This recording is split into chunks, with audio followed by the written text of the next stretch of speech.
Life could be a dream. Life could be a dream. Good morning. This is Radio Douglas.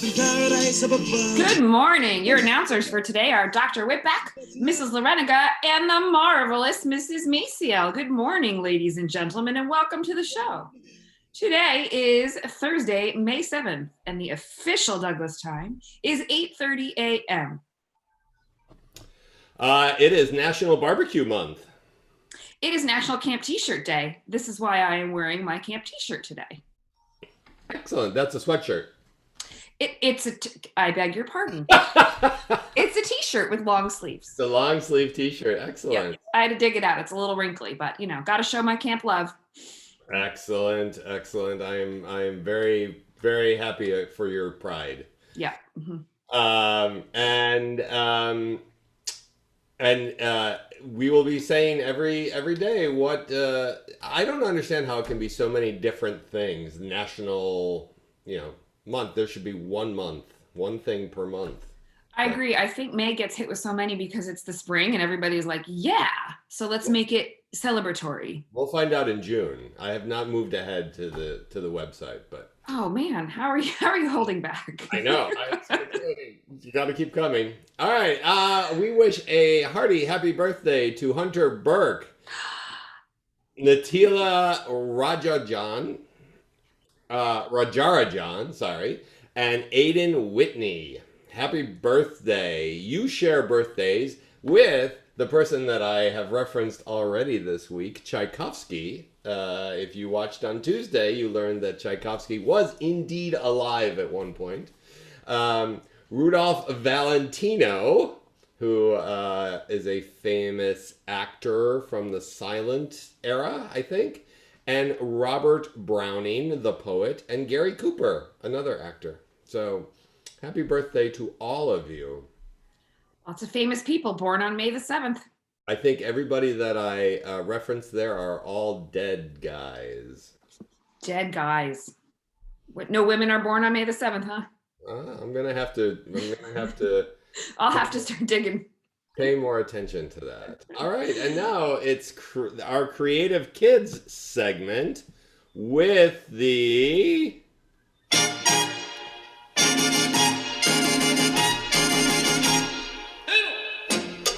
That's worth another look. Marvelous, Mrs. Maciel. Good morning, Mrs. Maciel. Good morning. How are you? I'm really good. Excellent. Are you ready for your musings? I'm so ready.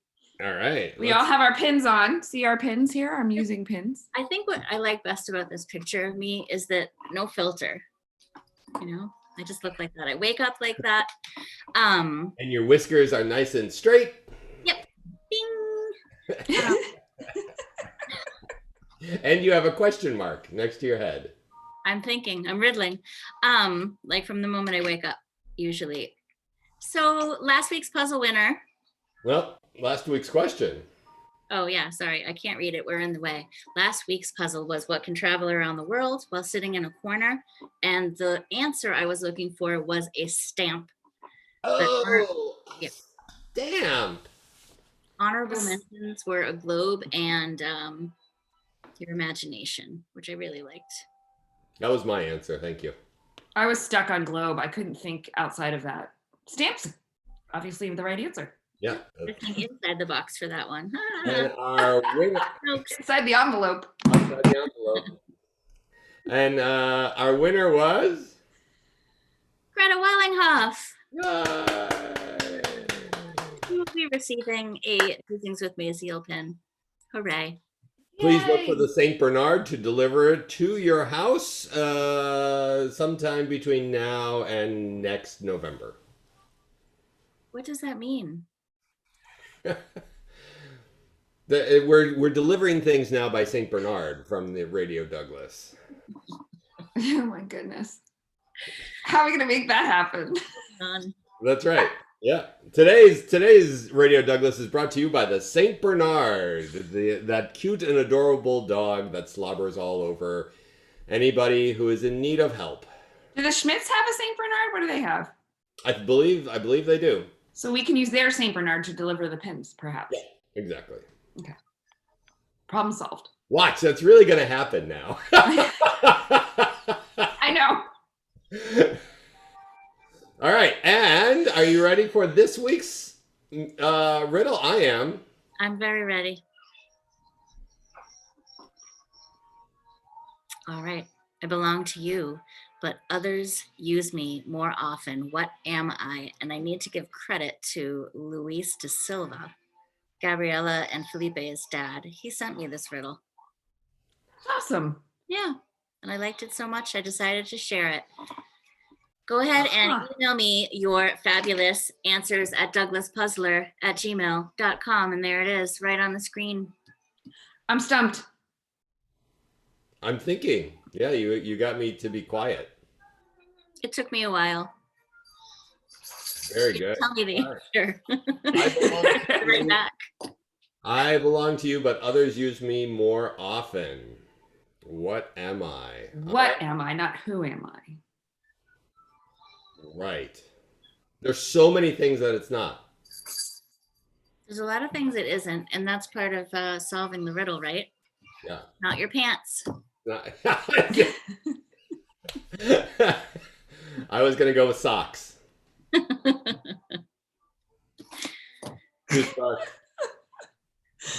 Oh, Mrs. Maciel, you should come on more frequently. Yeah. This is my bandwidth. I can probably do it for about 15 minutes a day. All right, so let's take some time now and learn about tie-dyeing. Are you ready? Nice. Yeah. All right.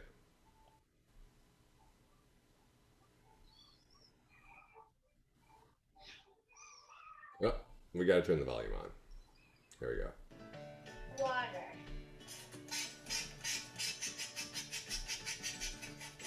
I should say she took her trick word list or her word list and wrote it in marker, and now is going to do something useful with it. Whoops. We'll get to see it all over again.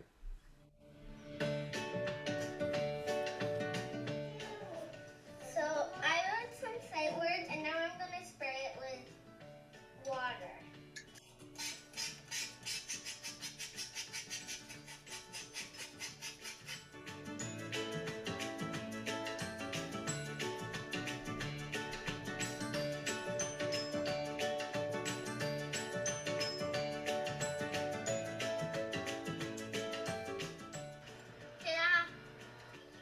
Now that my tie-dye papers are done drying, I'm going to turn them into flowers. So first, you fold it in half. Then you gather it together so it looks like a flower. And then you take a pipe cleaner or two. You pinch the bottom. And then you take the pipe cleaner and wrap it around. And that's her sight words in a flower. And then there's your flower. That's beautiful. Yeah. Thank you for sharing that. Yeah. Yep. You get these beautiful flowers. You can make a bouquet after several weeks. Good job. Thank you. What an interesting and fun way to practice your sight words to boot. Yeah. So this was sent to me by the Fitzgeralds. Tracy Jackson, a mathematician, has been creating math walk challenges. And these are chalk drawings with mathematical thinking involved. And this one was a series of squares that you had to have at each corner line add up to the same number. Ah. Is that the lady that did the shapes too? No. No, different. And way to go. Here's Faith's. So each one added up to 10. And you could only use each number once, 0 through 9. Oh, love it. That is an added challenge, to be sure. Right. Nice job, Faith. Yeah, I love it. And then there was even more sidewalk chalk art going on everywhere. Yeah, well, it's good weather for it. Today, too, we were supposed to get rain, but now it's sunny. Yeah, it's beautiful out. And now you can look at like what percentage of the shapes are triangles, and right? Yep. You did percentages in first grade, but you could have your sister Belle do that. You could count them. You could count the triangles and identify the colors. This is Dylan Whitney, and he is the friend who sent me that that amazing math story problem that I shared with you. Oh, good. Great. Nice. Yeah. So get out there and use your sidewalk chalk. All right, so here is Sven, and we're gonna look at parts of his project that I think almost anybody could do at home. And Hi everybody, I'm Sven. I have. Mrs. Lorenica, I think we should come. We should make our own and come tomorrow. I think that I will do whatever Sven says because his cute factor is so high. Oh yeah. Wait, go back to him. Hi everybody, I'm Sven. I have something to show you very special. Zoom into Amy's meeting with it. I take out. Where'd it go? I take out this thing. That's a paper clip. Yeah, I think there's 5. Yeah, there's 5. And it can turn into a robot. Oh, wow. Robot Friday. I made a man. I made this to put inside Oh, he fits in a bag. this. And then turn into this. And then we're gonna do it like this, and then put this in this arm. Oh, he's got sleeves. He's got robot sleeves. Just the same thing. Next time I'm gonna do the same thing as the leg. And now I'm gonna wear a mask. Do a robot greeting at your morning meeting. Hello. You. That's what I did yesterday. I am a robot.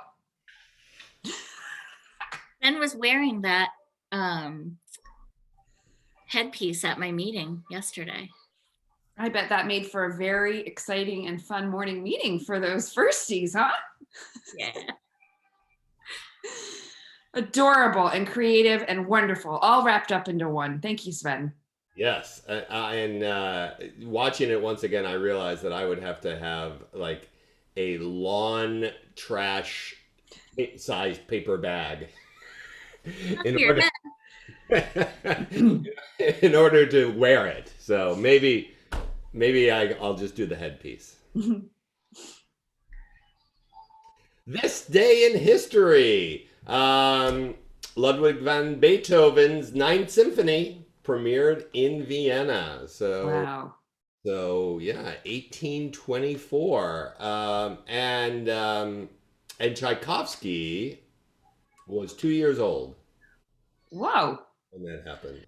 I just want to bring everyone's attention to Beethoven's hair and just ponder that for just a second. And he was not even quarantined. He could have gotten a haircut. Right? It looks like he's got a COVID hair. What? Say, I like that hairdo. I like it. It's just not what I would expect in 1824. I don't know what I would expect, but Looks like Brian Quinn from Impractical Jokers. yeah. Is that on the Netflix? I don't know. I don't believe it's on the Netflix. I think it's on True TV. Is it on the interwebs? Because it's not appropriate children Okay. under 4th grade. Remember, I have to click the button at the end of this that says this show was made for children. Only once have I ruined that this whole time. Yeah. You've been pretty good for 8 weeks. And hopefully this is an appropriate joke of the day. Let's see what Mrs. I know it's Mrs. Johnson. Good morning, Mrs. Johnston. Oh, no. We'll get it. There she is. Hi, Douglas. It's Mrs. Johnston. Today's joke is, how much does it cost for a pirate to pierce his ears? The answer is a buccaneer. Have a good day. Twas a good joke.